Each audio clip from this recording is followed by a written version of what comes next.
ជាមុនតាមរយៈកម្មវិធី Ford Cambodia Mobile App ដោយគ្រាន់តែបំពេញឈ្មោះនិងលេខទូរស័ព្ទរបស់លោកអ្នក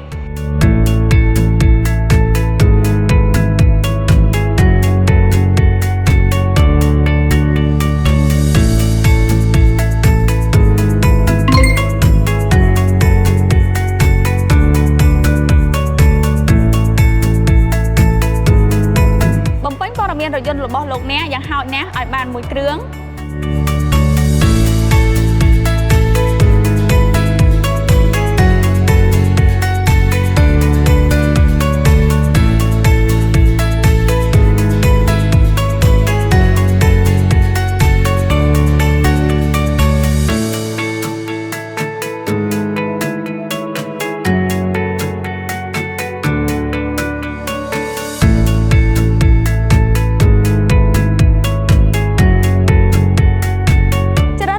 សេវាកម្មនិងទីតាំងមជ្ឈមណ្ឌលជួសជុលរថយន្ត Ford ណាមួយដែលនៅជិតលោកអ្នក